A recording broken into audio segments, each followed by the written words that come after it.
Vasudeva Sutam Devam Kamsa-Chanūramardhanam Devaki Paramanandam Krishnam Vande Jagadgurum.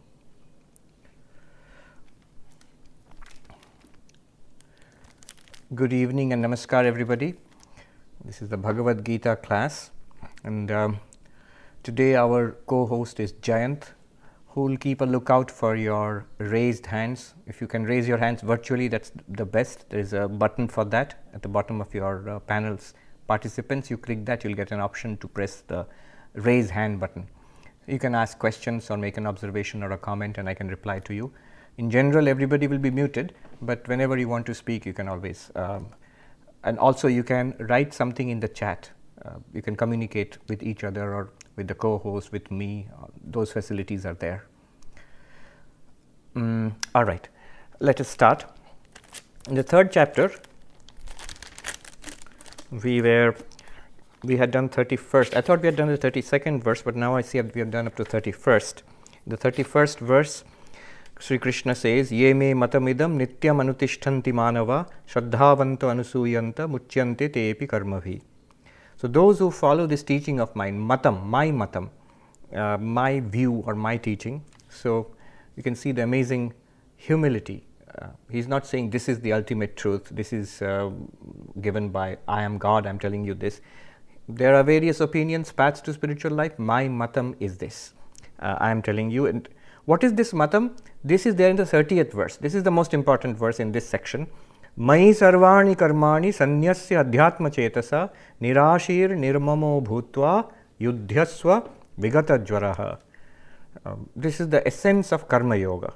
With a spiritual attitude. What is the spiritual attitude? I will realize my own nature. I will get moksha, God realization in this very life itself. That is my goal in life. That's the purpose, overall or ultimate purpose of life. Adhyātma-chetāsaḥ. And then what do? All activities, you need not stop them. Everything that you have to do in life, you go on doing that. But mai sarvāni karmāni sanyasya. Offer it to me, to God, to Bhagavan. Offer, like you do your puja, like that you offer all your activities to God mentally. It's a mental shift. And nirashi, without any desire or attachment. Nirmama, without the feeling it is mine. I am the doer and I shall get the result of this. No. Nirmamo bhūtva vigata-jvara, without any anxiety anymore, giving up all anxieties and tensions, and because you have given up attachment, that's why there is no anxiety or tension. Vigata-jvara means free of fever. Yuddhyasva, fight the battle of life. Those who follow this teaching, they are freed from the bondage of karma. Bondage of karma means they will be freed from the effects of karma. And then through purification of mind by karma yoga, concentration of mind by meditation, through jnana yoga, they will be finally freed from samsara. They will get moksha. Then comes verse number 32. But if you do not follow this teaching, so Sri Krishna is pushing the teaching or advertising the teaching very strongly. Positive. If you follow, you will get this. If you don't follow, 32. Ye tvetad abhyasūyanto nānutiṣhṭhanti me matam sarva-jñāna-vimūḍhāns viddhi naṣhṭān achetasaḥ.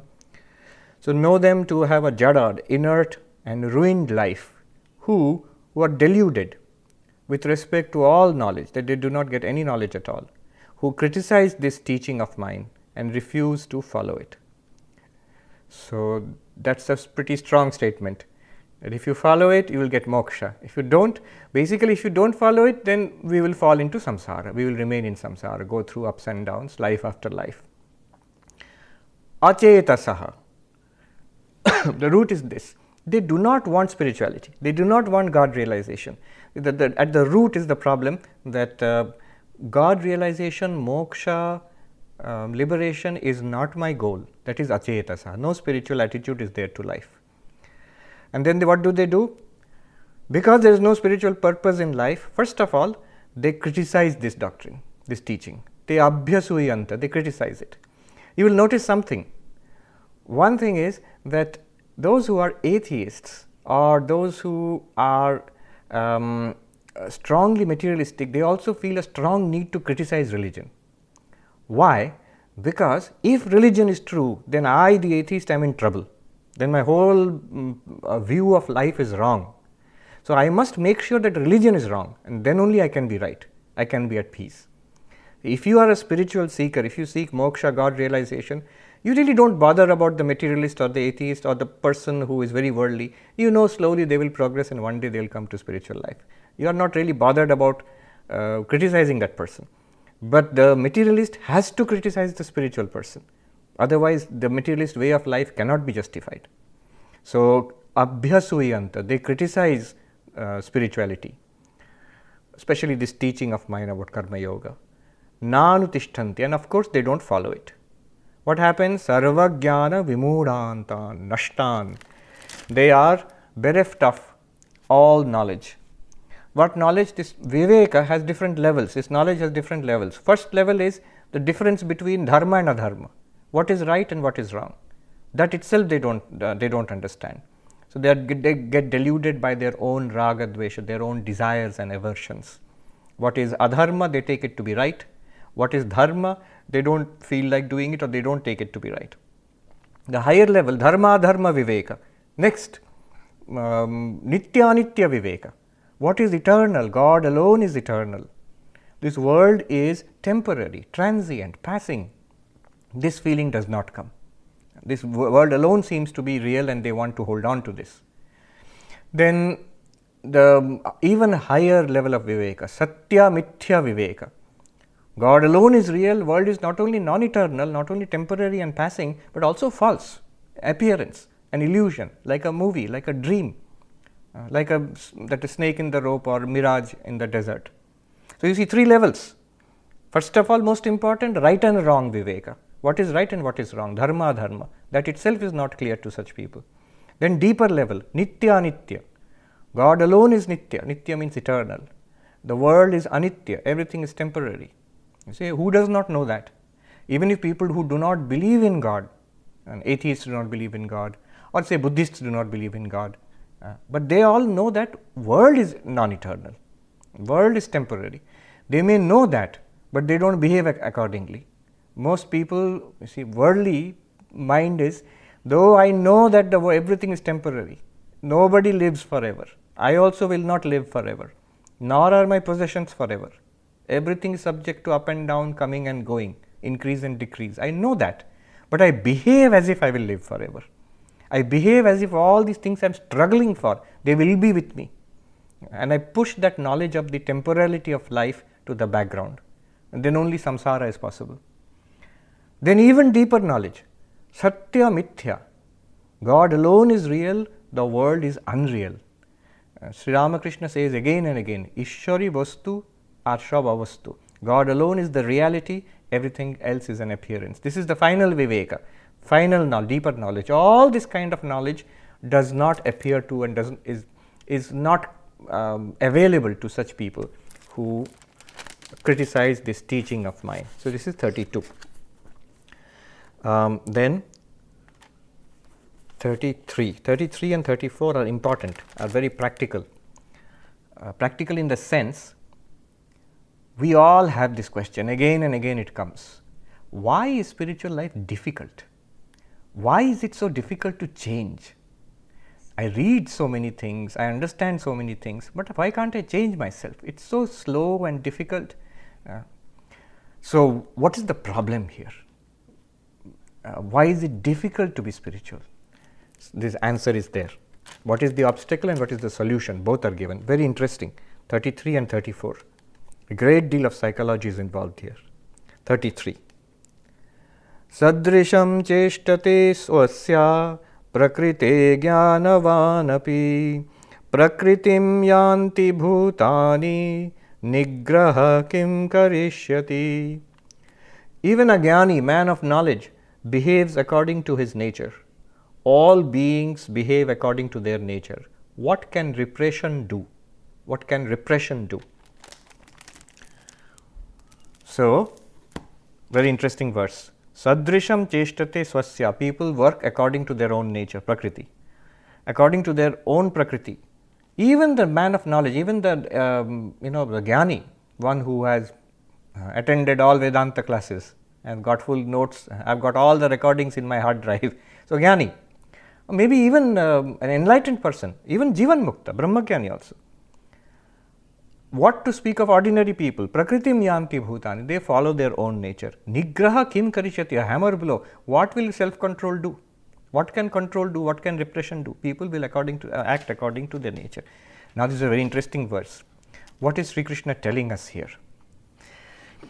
What is Prakriti? Prakriti is our nature.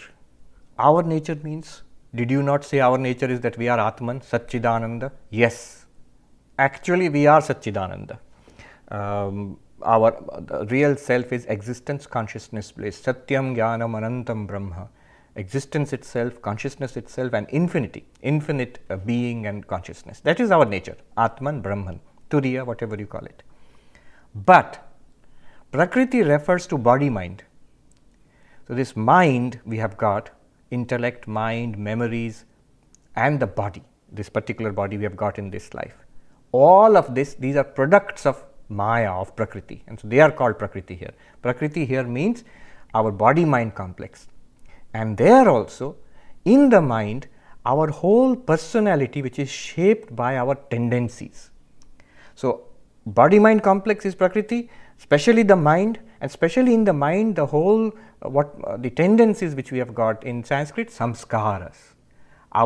These samskaras, they are different for each person. As Atman, Atman is same for all. We are all pure being, pure consciousness. It's impersonal. But we each have a different personality. Each has a different personality. Even in a family, you see, each child is different. From a very early age, you see the differences. Now, this different personalities, this is Prakriti. And this differs from person to person. Where does it stay? Especially it stays in the mind. It is in the mind. Where does it come from? Our past lives. Each jiva, that is Atman plus Sukshma Sharira, or mind or Sukshma Sharira, that Sukshma Sharira is the storehouse of our nature. All the tendencies which we have accumulated, samskaras, vasanas, desires, accumulated life after life, that is the totality of our Prakriti. And again here also, in each life, a part of it is manifested.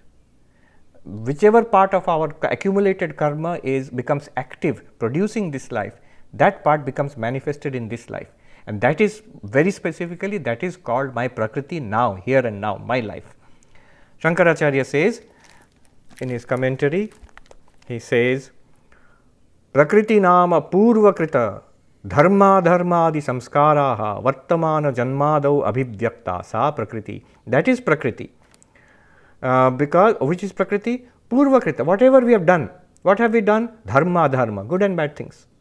And what we have done has created samskara, samskaraha. What happened to the samskara? Part of that. Vartamana janmado. In this life and lives to come, abhivyakta, it becomes manifest. Not that all our samskaras are manifest. We have gone through so many lives and so many bodies, animal body, bird body, devata body, or maybe asura body, so many lives we have gone through. Not that all of them will become manifest, impossible. In this body particularly, some kind of samskara is manifest. That is called Prakriti. Prachina karma samskara. Prachina means ancient births. So many births which you do not know about, those things are giving their results now. See, the karma that we have done, our Prakriti is made by ourselves. Our destiny we have made. So, it is very interesting. In our Karmavada, in Hinduism, Buddhism, Jainism, Sikhism, all Indian philosophies, we believe in past karma. So, it seems to be fatalistic. It is my karma which has given me this life and these tendencies. But this karma I have myself manufactured. I have woven the web in which I am trapped today. My destiny I have made over many lifetimes. And how I will act now will make or unmake these things over this life or next life. So, actually karma is a positive doctrine, that what we do, we get the result. Karma has two important effects. One is called samskara. What we consistently do again and again, good and bad, whatever it is, it will create an effect on our mind. That is very clear, everybody understands. Our repeated action becomes our character. What we repeat again and again, that becomes a habit, and total habits together is character. Actions, repeated, habits together, character. So that is one, it's called samskara. And these totality of samskara is our prakriti. But karma also has another effect, what you might call a cosmic effect, which is papa punya, which you have talked about earlier, good and bad results. And that papa punya will give rise to events in our life. One is the samskaras, tendencies which we all have, prakriti. The other one is what will happen in our life, our parents, our birth, this body, our health, what big events happen in our life, in our secular or even spiritual life. These things, friends, relatives, husband, wife, children, job, prosperity, health, illness, all of these things are more or less determined by my past karma. And now that is the playing field into which the jiva is thrust. Now how you play, you have a freedom. With whom you are playing, with the game equipment, balls and bats and all, those are given by God, by your own prakriti, by your karma phala. The playground is arranged by God according to your karma phala. But how you play, we have some freedom there. Now, these samskaras are our past. They have given rise to our present prakriti. This prakriti is expressed in the form of raga dvesha. How do we know where is prakriti acting? As raga dvesha. Raga dvesha means likes and dislikes. Raga is like, desire, wanting. Dvesha is aversion, don't like. I don't want or want to get rid of something. And these are expressed in our day-to-day life. Every person you will see, they are defined by likes and dislikes. And these likes and dislikes guide our actions. Prakṛitiṁ yānti bhūtāni. In our day-to-day life, the things that we pursue, what we want to do in life, the food that we like to eat. One more thing, Prakriti is not just past karma. After birth till now, there is this life's experiences, conditioning of this life is also there. The childhood experiences, parents, how they treated us, teachers, our relatives, friends, our own body, health and illness, our experiences of life in the community, what we have been taught in school and by the community, all of these experiences in this life, they also go into the Prakriti. So there is a very nice phrase, nature plus nurture, nature and nurture. Nature is what we have inherited. In scientific terms, it's mostly the genetics. Nature is our genetics. But nurture is what has happened to us in this life, how we have been treated, educated, taken care of, nourished. Altogether, our Prakriti. This is, as you can understand, this is really important. It is true that we are all Satchidananda, no problem there. Atman or Brahman has no problem. Problem is in our Prakriti. Each person has different tendencies. You will see the way we behave. Some are very calm, some are very excitable, some are dull, some are active, some are intelligent, understanding, some are aloof, some like this kind of food, some like that kind of place, some like mixing with people, some do not like mixing, some like only a few friends, some like are gregarious with many friends, so on. So this is one thing. The other, another aspect of this is, Prakriti is made of three gunas. Sattva, Rajas, Tamas. Sattva, Rajas, Tamas. This we have read again and again. These are the constituents of Prakriti. And all of us, our personalities, have a predominance of one or the other. All of us have Sattva, Rajas, Tamas in our Prakriti, in our personality. And in some of us, Tamas is more where dullness, slowness, heaviness, unwilling to change, that is tamasic. Rajas is more in some dynamic, energetic, but full of desires, active, restless. And a few lucky ones are predominantly sattvic, calm and serene and by nature pure, controlled, disciplined. Now the thing is, spiritual life is possible only when we bring our Prakriti into control. Normally when we act, it is according to Prakriti. This is what Krishna is saying. Prakṛitiṁ yānti bhūtāni. People act according to their Prakriti. Almost everything that we do, act and react, what we do in life and how we react to life, it depends on our Prakriti. But this Prakriti has to be brought under control and channelized towards God realization, channelized towards sadhana. So this is the whole task of sadhana. See, spiritual practice, whether it is karma yoga, you are doing seva, whether it is bhakti, you do worshipping God with devotion, whether it is meditation, you are doing japa, or whether it is attending Vedanta classes, jnana yoga, bhakti yoga, raja yoga, karma yoga, all of these, they cannot do anything to the Atman. You, the Atman, you are Satchidananda. Nothing will increase, nothing will decrease there. You are perfect. But what these do is, they polish our Prakriti. All of them is polishing means they are trying to make our Prakriti, our mind especially, more sattvic. Now those of us, most of us, we have generally tamasic, rajasic predominant minds. And this offers resistance. A few people are already sattvic by nature because of past life sadhana. Their sadhana in this life becomes easy. I have seen myself in the training center where I used to teach monastic novices, those brahmacharis who have come to become sannyasis, and see these young men who have come to become sadhu. They already have decided we will have God realization is our life's goal, achetasaḥ. They have got that spiritual attitude very clearly, and they have made the sacrifice of giving up everything else for the pursuit of spiritual life only. Yet, there's so much difference between them. Why is one of them, why are some so happy to get up so early in the morning and happily going there and meditating, and while another one finds it difficult to get up in the morning, has to be scolded, go and sit for meditation. One finds the classes so interesting, Vedanta, another finds it so dull, boring. One finds devotion so interesting and has a seva bhava, attending to the brothers who have fallen ill, those who need something, always eager to help others, while someone may be trying to avoid work and avoid responsibility. Why? All have come to be spiritual. Where is the problem? All are Satchidananda Brahman. Or if you take a devotional approach, God dwells equally in the hearts of all of them. Then what is the problem? Problem is with Prakriti. Each one has baggage. The background, life after life, we have come with a lot of history, personal history. But that comes in the way.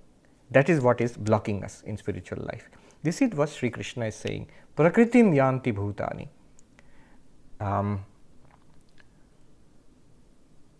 In Arjuna's case, he is a warrior. His basic nature is rajas, that dynamic spirit. And he wants to be spiritual, but he wants to be spiritual in the way a yogi is in the mountains. He says, this I will not do. I will rather go to the mountains and sit and meditate. What Sri Krishna is trying to tell him is, your Prakriti will not allow it. See, you are a dynamic person. You are a warrior, a kshatriya. Now, your spirituality should also be according to your Prakriti. This is the great teaching. It will come in the next verse. So, what are we to do if the Prakriti is standing in our way?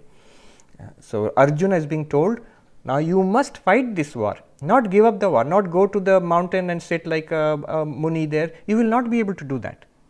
Maybe you will end up there in Gangotri. If Arjuna goes there and sits, what will happen is either he will sit quietly and try to meditate, and mentally it will go on.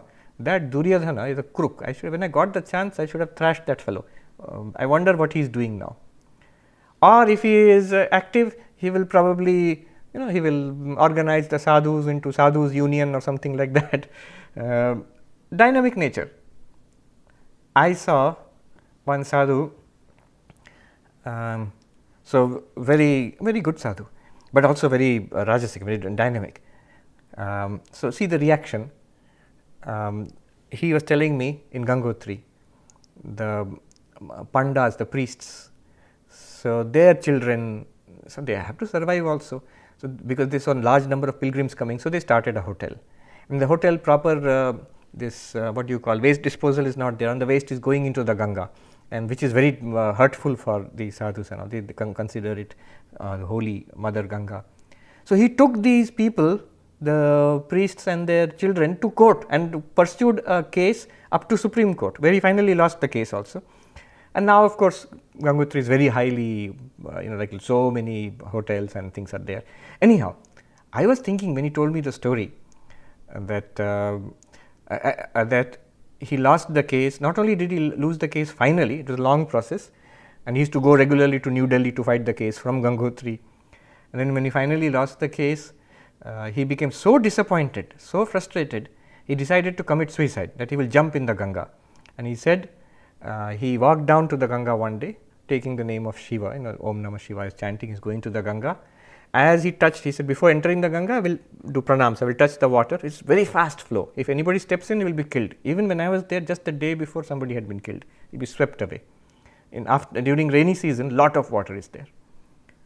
So he said, I was going to kill myself in the Ganga. I touched the flowing water, and then I felt something there, and I brought it out. So it is perfect natural Shiva Linga. And so by touching that, his entire mindset changed. And he decided not to commit suicide, thank God, and he brought the Shivalinga back to the ashram, and it's kept there. So how I knew this story is I saw this very extraordinary Shivalinga under a tree in his hut, just outside his hut, and I asked, how did you get it? So this whole story he told me. But the lesson, it's a nice story, but the lesson I learnt also was, see, this person who has come to be a sadhu in the Himalayas, a good part of his time there he spent in fighting a case in the High Court and Supreme Court. Now, that's also the nature, Prakriti. So, prakṛitiṁ yānti bhūtāni. Jñānavān api. See, yes, ordinary people are subject to Prakriti. No, even Jivan Muktas, Brahmagyanis also. What do you mean? Well, don't you see the Brahmagyanis, how different they are? They are all Brahmagyanis. They have all realized Aham Brahmasmi. And the same Brahman, Satyam Jnanam Anantam Brahma. They are exactly the same Brahman. They have realized that their true nature, even if they are Jivan Mukta. There also you see so much difference. Ramakrishna's character and personality are different from Vivekananda's. Vivekananda's personality is different from Brahmananda's. Holy Mother's personality is another type.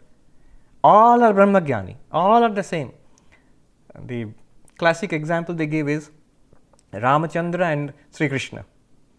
So both are avatars of Vishnu, and obviously always they are Nitya Brahmagyani, of course, fully enlightened, and yet their personality is absolutely different. Both are beautiful personalities. So Brahmagyanis, they are wonderful, holy, highly spiritual personalities, but different from each other. Where does this difference come from? It comes from Prakriti. Of course, their Prakriti has been polished and it's not a problem for them anymore. It's become so sattvic that it manifests the Brahmagyana easily. But the difference is there. So Prakriti must be admitted in the case of Brahmagyani also. I was joking with somebody. Sri Ramakrishna liked jalebi. He liked jilipi. And Swami Vivekananda liked chocolate ice cream. Now, if both are same Brahmagyani, how is it that their likings are different? So these things are all product of body-mind. And their mental makeup due to their past Prakriti. In Avatara's case, you might say that past Prakriti is not there, but in Avatara's case, they will say that Yoga Maya, it's a Prakriti created by them for the purpose of Avatara Leela. But let's take the case of Jivan Muktas, whether it is Totapuri or Vivekananda or Ramana Maharshi or Brahmananda, so different in their whole mental makeup and their approach. So they manifest the Brahmagyana but differently because of the Prakriti's difference in their Prakriti. What else did I want to say about this verse? There seems to be a couple of questions. Yes. Rama is asking, can a Rajasic person become Sattvic by training her mind, or is that a transition sign of spiritual growth attained by spiritual practices? Of course. The whole point of all these spiritual practices is to make the mind more sattvic. What happens is that these spiritual practices, bhakti, regular meditation, seva, and the jnana vichara, which we do in Vedanta classes, All of these are spiritual practices and we are doing it. Now all of these, they become easy if the mind is sattvic. Generally, if the mind is sattvic, that person likes these practices. I was talking about that some of the brahmacharis, they like these practices, and one thing I have noticed is it's usually the same person who likes meditation, who likes the study, who likes devotion, who is very full of liking for others and doing service to others easily. Why is it that the same person likes all of them, can do all these things together? It's because that one quality is necessary, sattvic quality. That sattvic quality itself makes a person spiritual. Now, it's not that all or nothing. We all have to some extent a sattvic quality in us. Even an ordinary worldly person will also have sattva, because Prakriti is made of these three things. Everybody's Prakriti has sattva, rajas, tamas. It's just that spiritual practices tend to increase the sattva and maintain it in our minds. Also, opposite is true. If the sattva is there in the mind, if our makeup is sattvic, spiritual practices are easier. We like doing it. If it is not there, it becomes a struggle. But whether you like it or not, we should do it, because this is the only way we are going to become spiritual and attain enlightenment. Notice, before enlightenment, all these spiritual practices make the mind sattvic so that we can go on with our sadhana and attain enlightenment, become qualified for enlightenment. After enlightenment, that same sattvic mindset, already sattvic, that enables them to manifest that knowledge.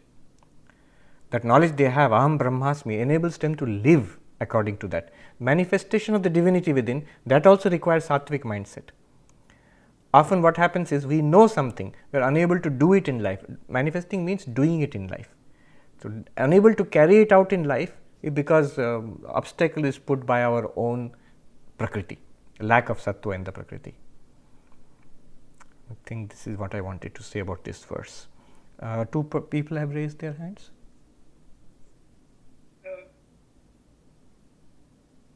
Prabir Babu, you're next. Maharaj, Pranam. I wanted to ask you a clarification. The Prakriti that is mentioned in this verse is not the same Prakriti in verse 29. The question is, I want to ask is that in Sankhya, there are everyone is a separate Purusha. Yes. And everyone is a separate Prakriti, am I correct? Yes, everyone is separate Purusha ultimately, but we all have, as Jiva, the Purusha is entangled with Prakriti, and the Prakriti that each Purusha has is a part of the cosmic Prakriti. So, our Prakriti, each of us, what we have in our minds is a part of the power of Mahamaya, of the Divine Mother. It's actually the Divine Mother whose power is reflected in all our Prakriti. That's why bondage and liberation are all under the control, the domain of the Divine Mother.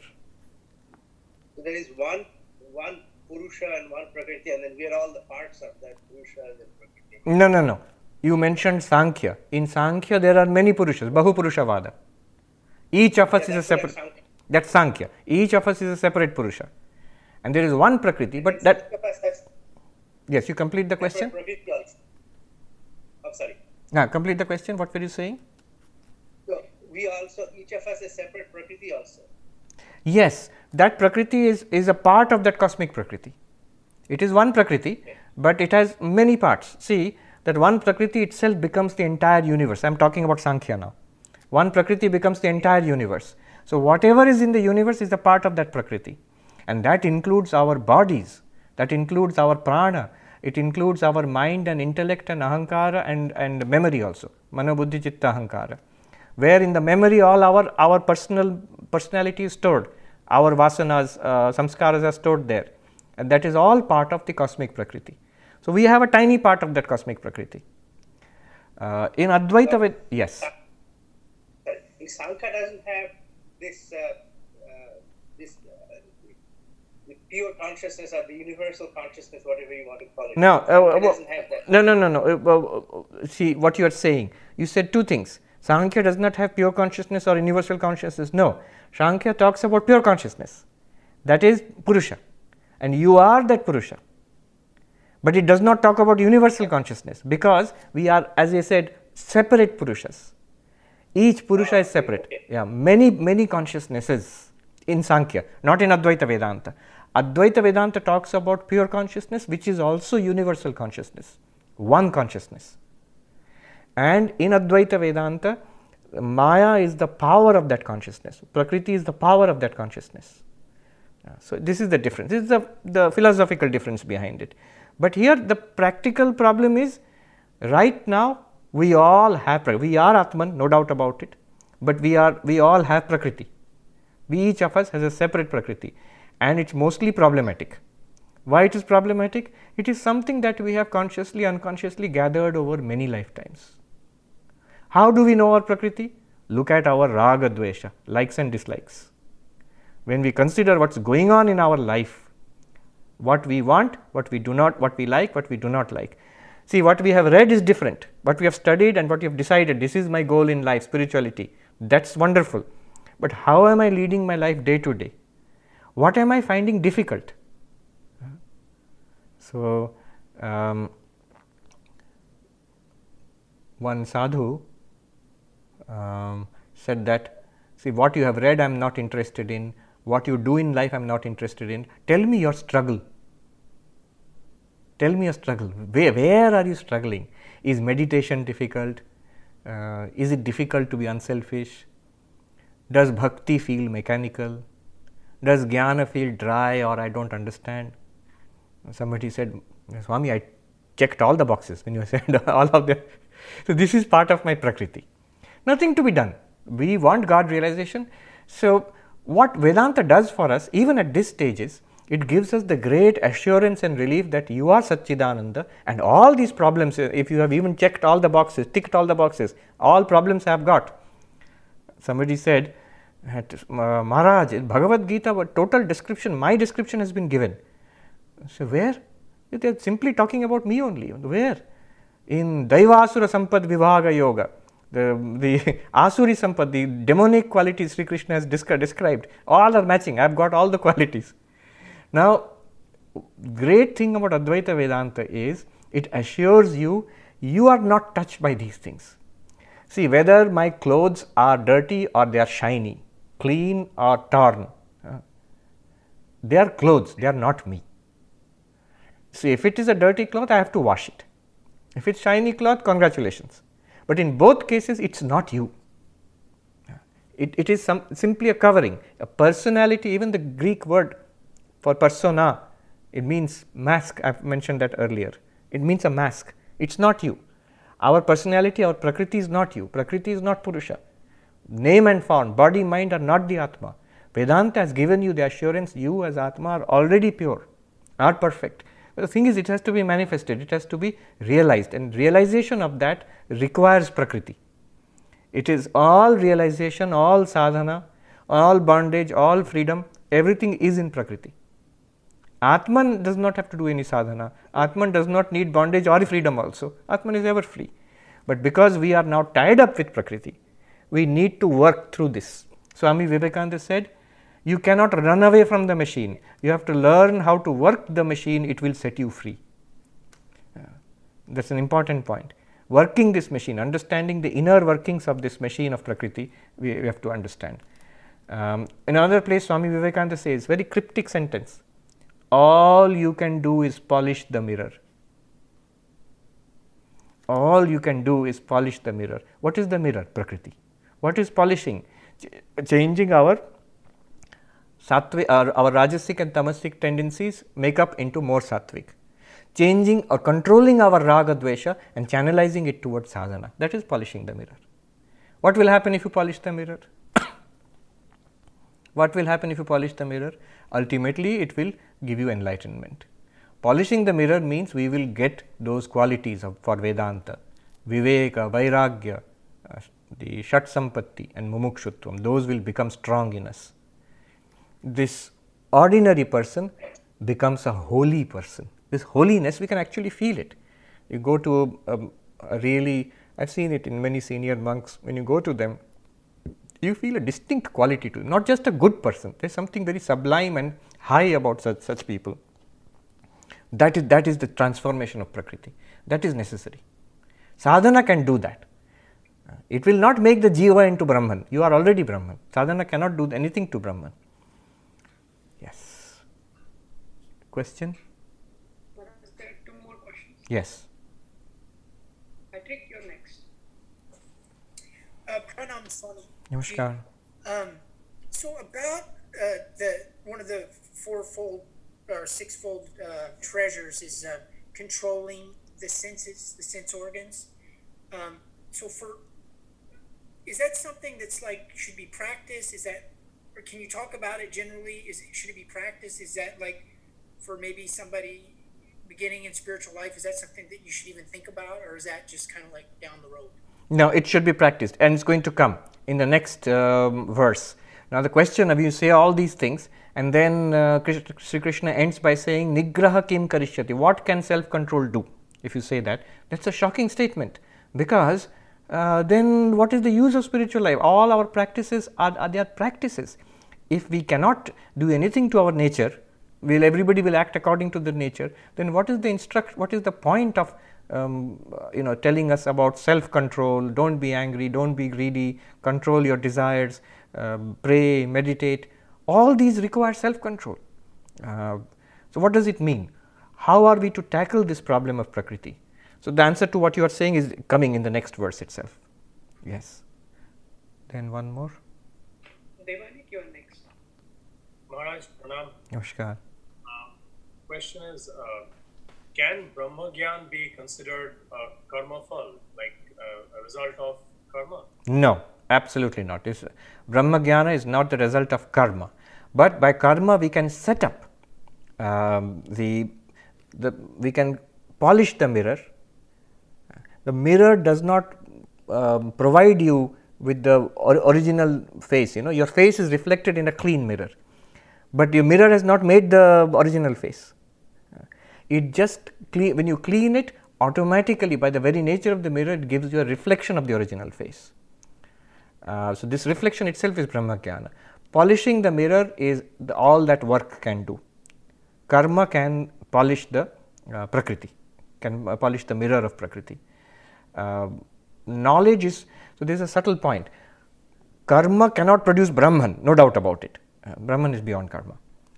Brahma Jnana is also beyond karma. Why? Jnana is always produced by pramana. Pramana means source of knowledge. Source of knowledge produces knowledge. So all I need to do, so that you see the snake in the rope by mistake. Now by what will you get the reality? Will you have to drive away the snake with a stick, or we have to employ some mantras to drive away the snake? No, all those are karma. Those karma will not work. What you need is knowledge, and for knowledge you just need a flashlight and look at the snake, and you'll see there is no snake, it's a rope. That is revealed to you directly by the source of knowledge, which is pratyaksha. To make it even more clear, knowledge is said to be vastu tantra, depends on the nature of reality. As a thing is, so will be your knowledge if it is correct knowledge. So if you show a cloth and your knowledge reveals it to be a cloth, helplessly so, you have no choice in the matter. If all the senses are working properly, mind is working properly, you are bound to see this as cloth. Whereas in the case of work, it is not so. Kartum akartum anyatha va kartum shakyate. That means in the case of any kind of work, you have the freedom to do it, not to do it, or to do it in a different way. You have options. Yeah, there are various options possible. Everybody can do work in their own way, and even rituals, even meditation is work, mental work. You may do meditation, you may not do meditation. Each person can do a different kind of meditation. It's possible, but knowledge, you cannot do it in different ways. Every one of you sees the cloth and identifies it as cloth. So Brahma Jnana is also like that. It is not dependent on karma. One more point, and I'll move on to the next verse. The point is nigrahaḥ kariṣhyati. What can force do? Repression, it cannot do anything. It will actually harm. So all the psychoanalysis of Freud and Freud's followers is based on this, the harm that repression does. If you suppress something, it will not go away. In fact, there's an interesting incident. Freud himself came to the United States when he was already pretty famous. In one of the talks, there is a nice reminiscence. He is giving a talk to a group of students. He talks about repression, and he says, suppose here in this class some students are unruly, suppose, and we ask them to leave the class, and they leave the class, but they don't go away. They are trying to peek in through the windows, they will start hammering on the doors. You can't see them, but you can sense their presence, disturbing presence. Similarly, he said, if you drive away disturbing thoughts, desires, you push them away, they will not go away. You may not be directly aware of them, but they will go into your subconscious and they will keep working there and they will keep disturbing you. They will keep manifesting in different ways. So, repression cannot help. Suppose by force somebody tries to do, and I have seen this, by force, say a very active person decides, no, I will do a lot of meditation. And I have seen this again and again in the Himalayas, in our monastery, in the training center where young brahmacharis come, and now I will meditate day and night and get samadhi. It doesn't work. If you forcefully try to meditate more than what is suitable to your prakriti, I have seen brahmacharis, meditating hours and hours every day. Often what happens is it leads to mental breakdown. There are people, if you force it too much, it leads to mental breakdown. Sometimes, luckily, if God's grace is there, they are saved. So very soon they realize their mistake. One young monk I knew, very sincere young person. So all the yogas, the 4 yogas, he will practice to the maximum as far as possible. So he would spend hours in the morning in meditation, hours in the evening in meditation, and then when it came to service, there was no one more eager and up and doing than him. He would, you give food, you serve the food where the monks are sitting.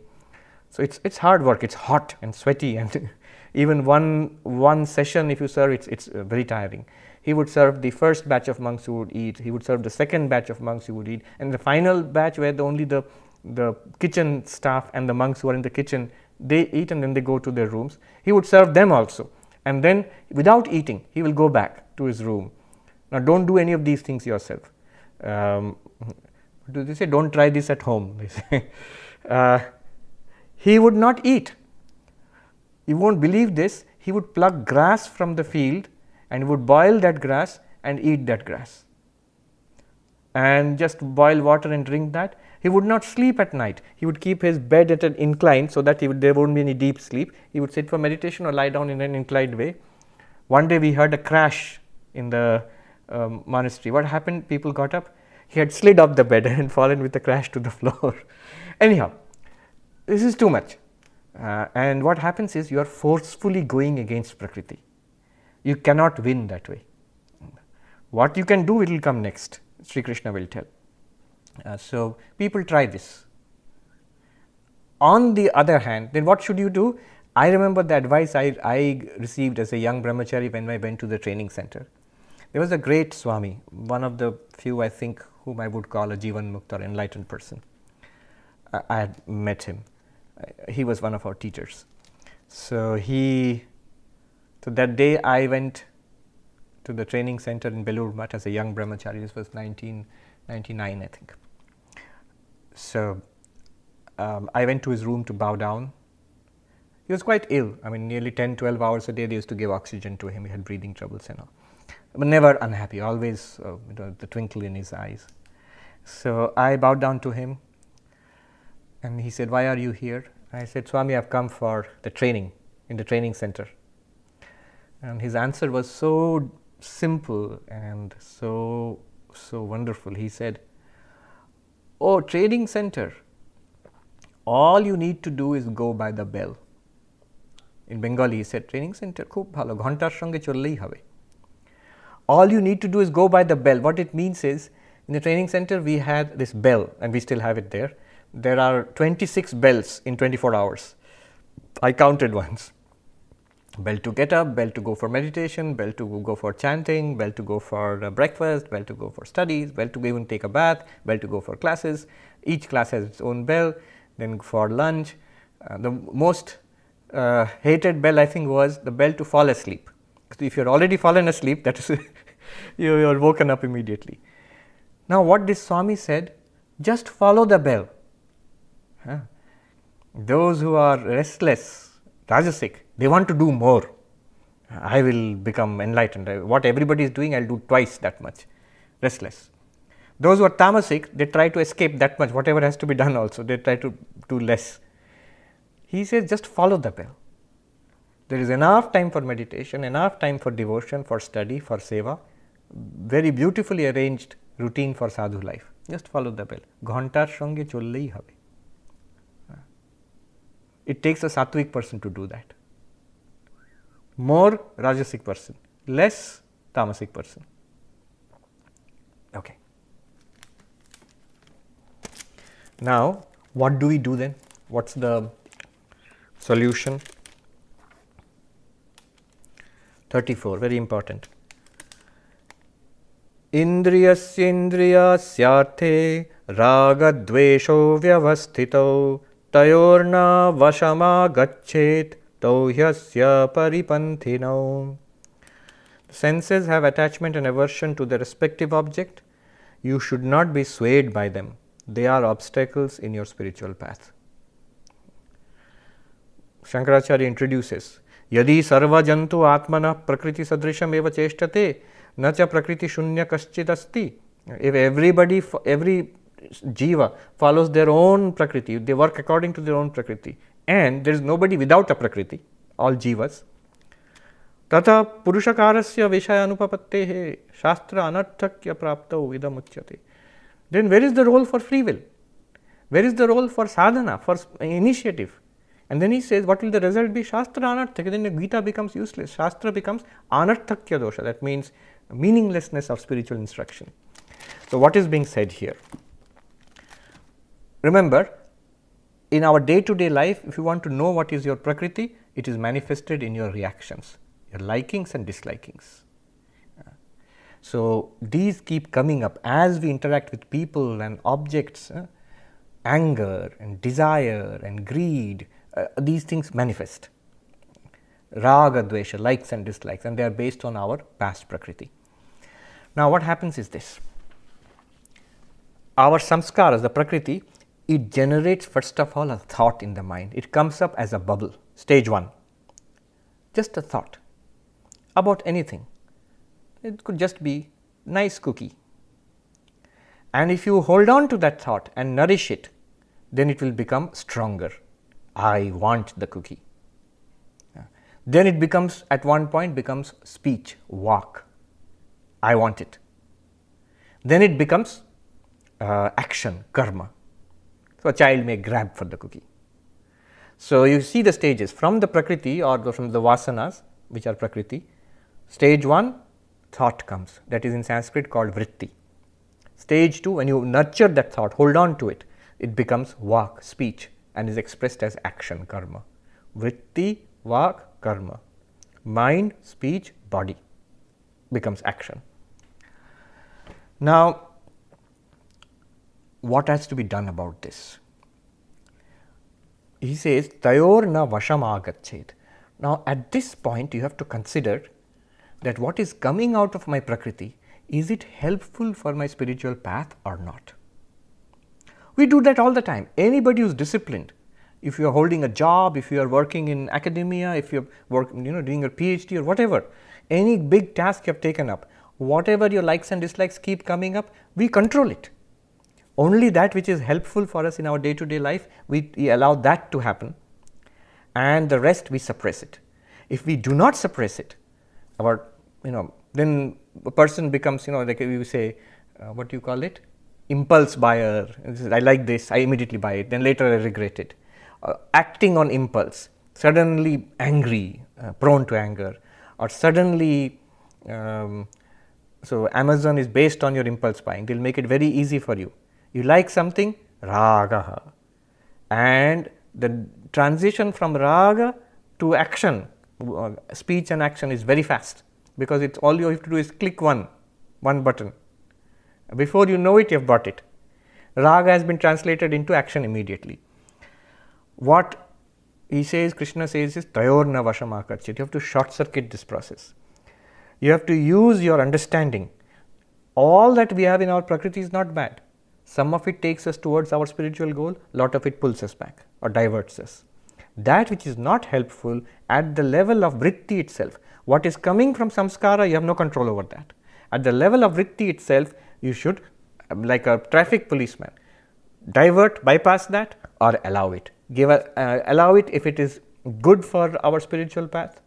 If it is not, say no, replace it with something that is good. So what we nourish at the level of mind, that itself becomes speech and action.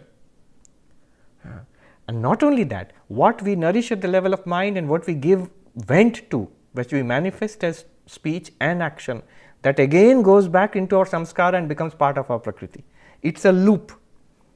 What comes up from within, subconscious mind, if we entertain it and then we speak about it or do it, it again goes back into the subconscious mind and strengthens that tendency. Whereas, if we intercept it, if it's not helpful, I have had enough sugar today, I will not take the next cookie. Stop. What was the vritti? I want the cookie. What did you say? No. Then what happens is, it's not nourished in the mind, not giving rise to speech, not giving rise to action, and therefore it does not, you don't express it in your life, and also you don't add to that samskara. And slowly over time what happens is, the samskaras themselves change, Prakriti changes.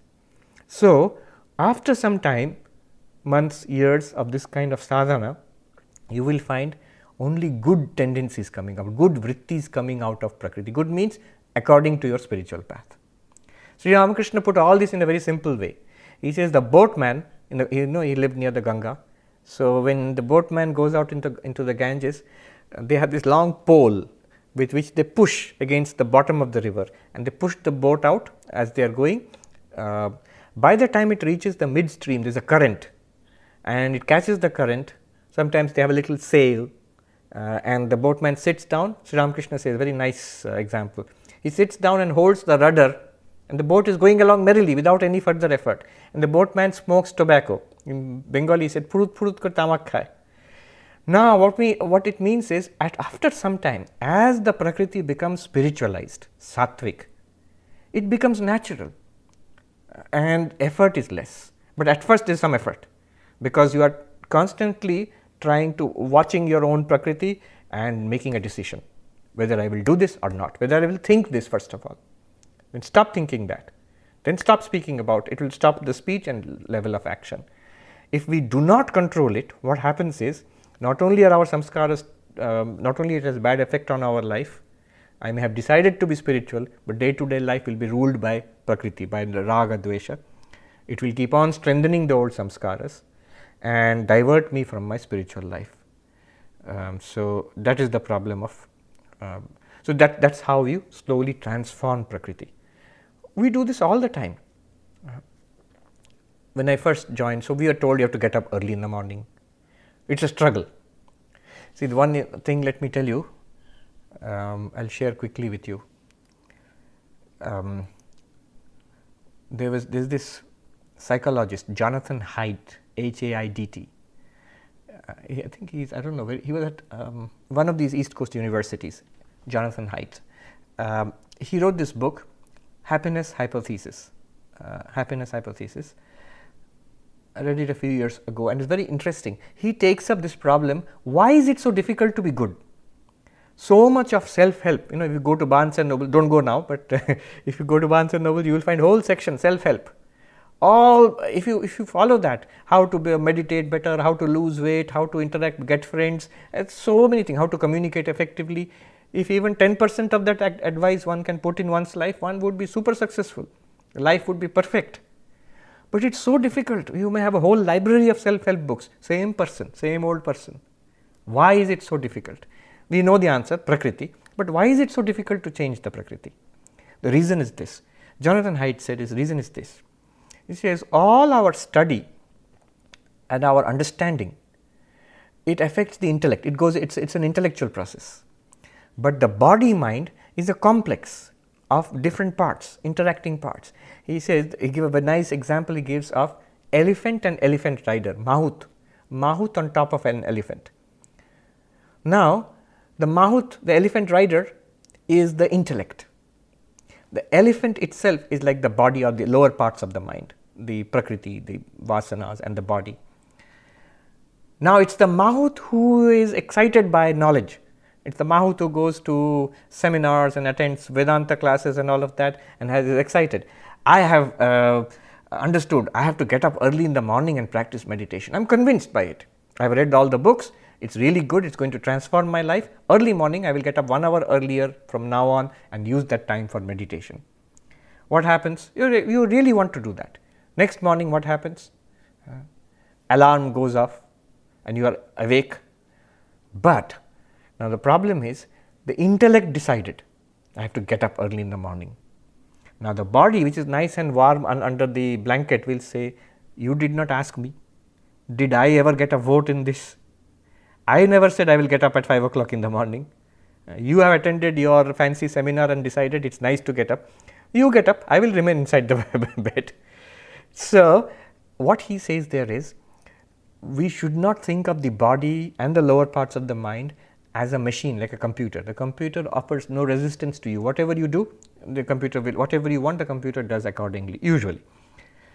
Body mind has a sort of autonomy. Like the elephant, the mahut is weak compared to the elephant. The mahut understands a lot of things, more than the elephant maybe, but physically much weaker than the elephant. So the mahut may decide, I will go like this way and that way and reach that destination. Now he will guide the elephant that way, but it will work only if the elephant obeys the mahut. If the elephant does not obey the mahut, if the elephant has plans of its own, mahut has no chance of controlling the elephant. Mahut has no chance of forcefully taking the elephant to the destination, because the elephant is much stronger than the mahut. And that's what normally what happens. What happens is our prakriti, raga, dvesha is so strong, it comes up, dominates the mind, and then the body takes over. Body has its own natural intelligence. Nowadays they talk about autonomous intelligence in the body. So they talk about intelligence in the gut, for example. Wherever there are strong concentrations of nerves in the body, there is a little bit of autonomous intelligence there, and that has its own tendencies. That may not agree with your intellect, which has studied Gita and Mandukya Upanishad and all that. That has nothing to do with it. But unfortunately, you need the cooperation of all the entire body and the mind for sadhana. So resistance is there in the body, just like the elephant can resist the mahut. Mahut responds to knowledge. Intellect responds to books and talks and seminars and classes, inspired and excited. Body does not respond to that. Like elephant does not respond to the mahut's knowledge or desires. Now the question is, what does the elephant respond to? What does the elephant respond to? Training. What do you do with the elephant? You train the elephant. You don't give it an inspirational talk, Tony Robbins or something like that. Elephant does not care. But the elephant responds to training, to repetition. The essence of training is repetition. And we see that. The same young person who was first told you have to get up at 3:40 a.m. in the morning, who had never got up before 7:30 or 8 in the morning, it's amazing for this person. But, I mean, it's very difficult for this person. But within few weeks, within few months, it becomes natural. After 3:40, by 4 a.m., I remember when I went to the training center as a young novice, you have to get up at 3:40 a.m. in the morning, and they will ring a bell very politely next to you, but they will not cease until you get up. Is it difficult? Not really. When everybody is doing it, very soon you start doing it. I remember in 2 years in training, I missed it only twice. Once I really overslept, and the second time I was sick. So other than that, quite effortlessly, you get up with everybody. So your nature changes. When the Prakriti changes, it becomes easy. Like Sri Ramakrishna says, you're in the midstream and he is smoking the tobacco and holding the rudder of the boat. No more effort is necessary. In fact, it will become very annoying and difficult if you do not get up that early in the morning. And that you can do practice of anything, whether it's diet or exercise or prayer or study or meditation, all things simply a matter of changing the Prakriti. Not easy, but can be done.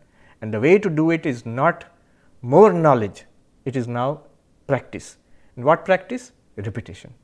systematic repetition. Any of the yogas, Raja Yoga, systematic repetition. Bhakti Yoga, at least beginning systematic repetition. After that, love comes and that it becomes natural. Karma Yoga also systematic repetition. All the yogas depend upon this repetition. Okay, I'll stop here. Tayor na vashamagachet. Yes. There is a chat question. Yes. Okay, from Rishi and Roshni. Yes. Can you please talk about Viveka and Buddhi? Buddhi is the one which exercises Viveka. See, our inner instrument, Antakarana, what we generally call mind, but more detailed, it has got 4 components. Manas, which considers different alternatives. Chitta, the memory. Buddhi, the determinative faculty. There is a definition of Buddhi. Nishchayatmika Buddhi. Buddhi is the one which decides, where knowledge dawns, understanding dawns. When you are struggling mentally with a problem, for example, that is mind. When you get the flash of understanding or a decision, that is Buddhi. And Ahankara is the final 4th component, which is Abhimanatmika, which appropriates everything. Say, I am thinking, I am confused, I understand. So these are the four components of the mind, or Sukshma or Antakarana. And Buddhi is the one which exercises Viveka. Viveka means the discernment, the ability to separate 2 things. Right and wrong, eternal, non-eternal, real and false. Dharma, dharma viveka, nitya, nitya viveka, and satya, mithya viveka. Yeah. There is one more from Bill. What is the difference between this saying no and the repression? When you talked about the vrittis, they come up in the mind, you divert them. So his question is related to that. Yes. When you say no, why are you saying no? We have a higher purpose here. So it's more like channeling something that this is the time for my meditation, and my mind is restless or my mind is sleepy. These are the 2 distractions to meditation. I take the decision, no, I will sit here for meditation. It may be a struggle, but it's no longer repression. You are diverting your energies towards a higher purpose. You are simply replacing one movement with another movement. So there's 2 questions. One is from Shekhar. Shekhar, you are next. Namaste Swamiji. So I have a quick question. In one of your talks, you mentioned vasana kshaya. So this practice that you just talked about, does it lead to vasana kshaya? It's the same. Yes, it leads to vasana kshaya. Both vasana kshaya and manonasha. Vasana kshaya is slowly you purify the storehouse of vasanas. It will not destroy the vasanas which are there, but will replace them with better ones, more spiritual ones, which will help you in spiritual practice and spiritual progress. I still remember the difficulty of doing this. One great monk under whom I got trained, lucky enough to get training in the beginning of my spiritual life, I still remember walking with me at night, and he is telling me, yes, go on practicing like this. I was talking about my daily spiritual practices. He says, go on practicing like this. After a lifetime of effort, he says, after a lifetime of effort, he used his finger like this. You will see if you sincerely work hard throughout your lifetime, you will see your Prakriti will change by this much. Now, you might say, then that's very disappointing. Not really. You need just that much of polishing of the Prakriti so that your real self is reflected there and you get Brahma-jnana. You see, once I asked a monk, that monk I told you about who said, just follow the clock, just follow the bell. I can tell you his name, he has passed away. Swami Mokshadanandaji, Ram Maharaj. He also told me once I had gone to him with a question, that all this sadhana we are doing, I begin to understand that it is actually transforming our Prakriti, our nature, likes and dislikes, our subconscious is being purified and all that. I said, what is the use of it actually ultimately? Because you do put in all this effort and very soon we will become old and I will die, that's it. So what was the effort for? If I don't get Brahma-jnana, what was the effort for? It's all gone. I don't remember what he said, but basically it was this. He said, first of all, it's not all gone.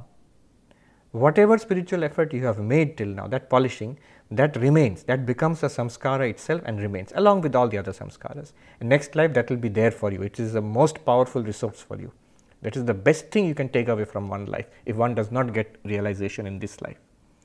Second is, that polishing itself will lead to realization one day. What you have understood in Vedanta will become a living reality for you when the polishing is just enough. You don't have to make your Prakriti perfect. You don't have to make your personality like Vivekananda or Brahmananda or like Ramana Maharshi. No, not to that extent also. Just enough for you to realize Aham Brahmasmi. Then you are free. Poonamji, you're next.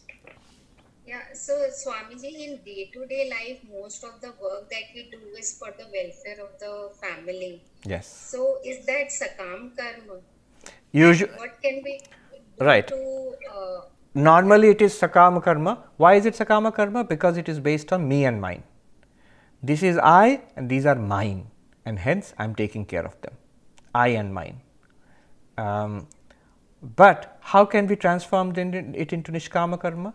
I see the Lord in all of them. The Lord has put me in this situation. Because of my past karma, I am now in this family and I have got this body and mind because of my past samskara. This is my Prakriti and this is the playground I have got, all due to my past karma only.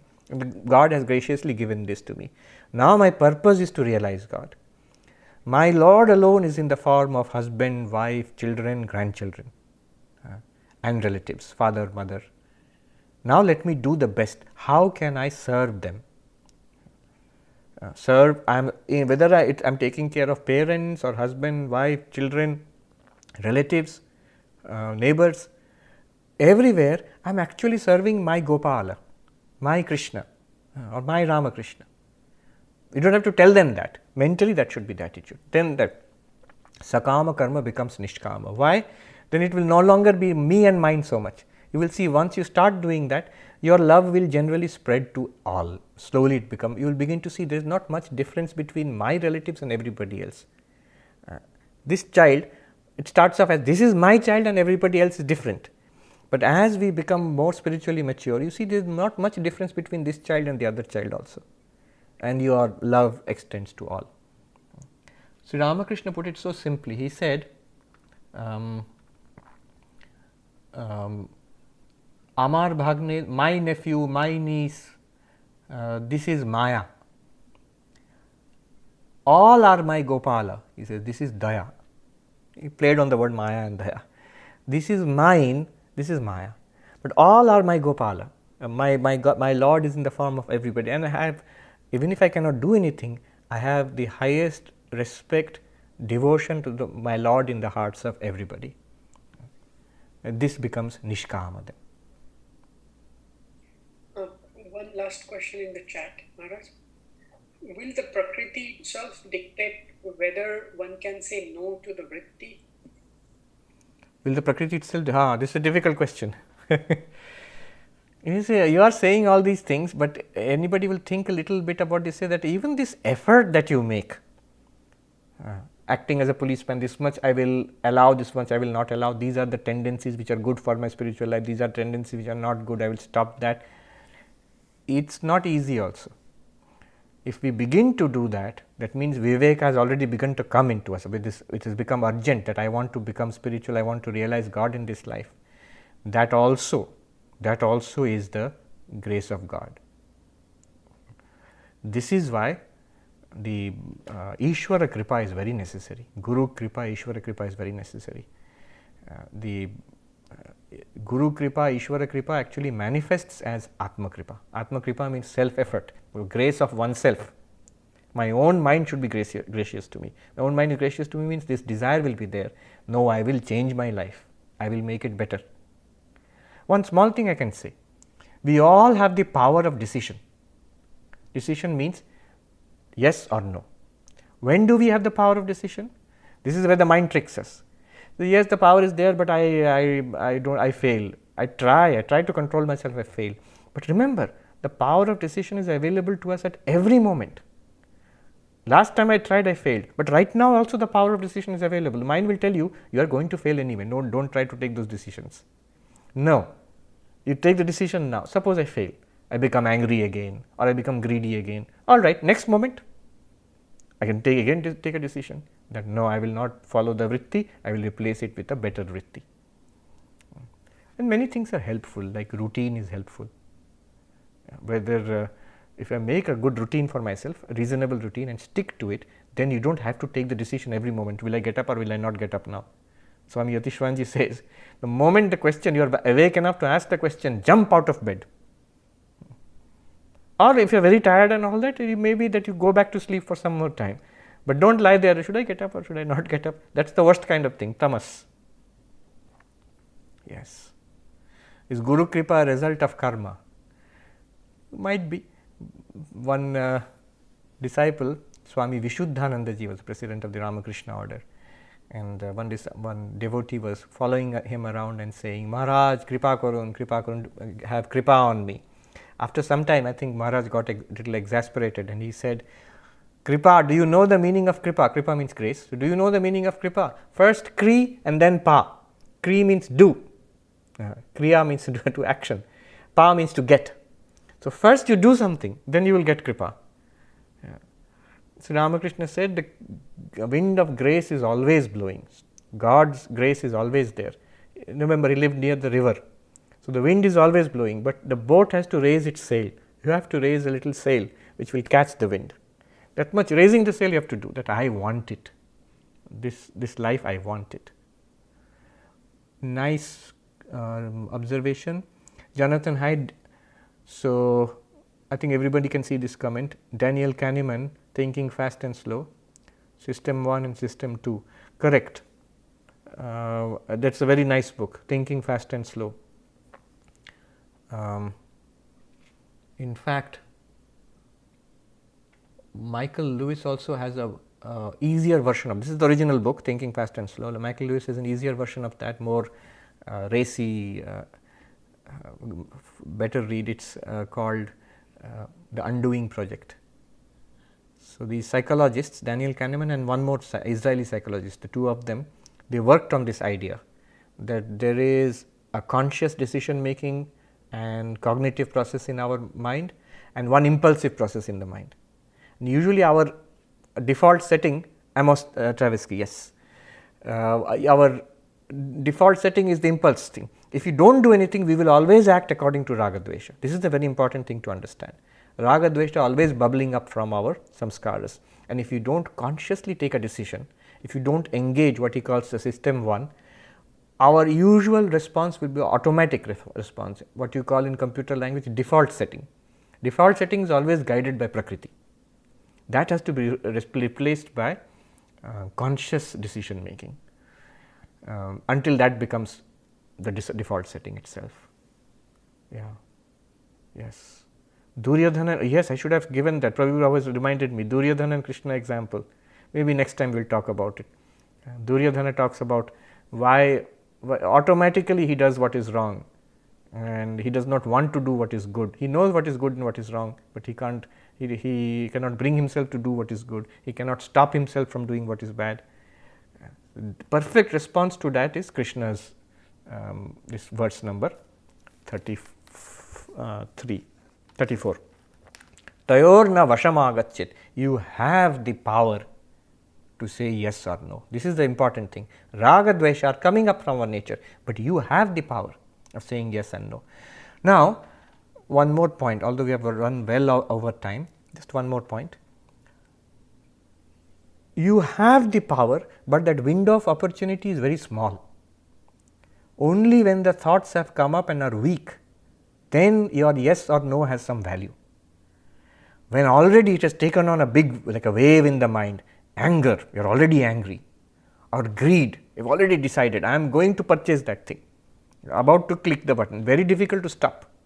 Even if you at that level, if you stop it, what will happen is, next time you won't be able to stop it anymore. Once you will be able to stop, two more times you will fail to stop.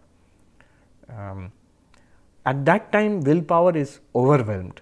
The buddhi becomes overwhelmed by the force of that vritti which has come up in the mind. By that time you angry, already shouting insults at the person who has made you angry, or already going to punch that fellow. At that time to stop it is very difficult. It has to be stopped, nipped in the bud at the level of vritti itself. That takes a calm and meditative mind. For most of us, it already has gone to the level of a strong wave. And another problem is, when it goes to the form of a strong wave in the mind, already its anger is there or greed is there. Then what happens is, the buddhi, the intellect, that also becomes contaminated. So instead of trying to stop it and take the decision, that starts supporting the decision. Yes, I am angry, that fellow deserves to be scolded. That fellow deserves to be insulted. A very bad person. Who is telling? The buddhi itself, which should have stopped me. Later on, the same buddhi will regret, will feel guilty. Why did I do that? But by that time, the buddhi gets infected by that wave also. It becomes a supporter instead of. So it's like the mahout who becomes confused. Now the mahout starts thinking like the elephant also. Where the elephant is going, yes, this is where I want to go. Then you will never reach your destination. So yeah, so this is one insight. It should be controlled in the bud itself, and a lot of interesting things are there. I remember a discussion, a talk by a neuroscience researcher on meditation from the NIMHANS in Bangalore. It's a very advanced institute for neuroscience. Meditating on doing research on meditation and the effect on decision making, and he showed this fMRI scans that people who are regular meditators, they have a bigger window of decision making. I related, he did not talk about this, I related it immediately to tayorna vashamagachet. Such people can easily control much faster, much better than other people. Anyway, one can go on, we will take it up next time. But Krishna and Duryodhana example is good. I think even if I forget, Pravir Babu, please remind me. I should start with the Krishna and Duryodhana example next time. Om Shanti Shanti Shanti Harihi Om Tat Sat Shri Ramakrishna Arpanamastu. Please take care. Let me see the gallery view of everybody. All right, take care. Jai Ramakrishna, Jai Ramakrishna. Let me see. Yes.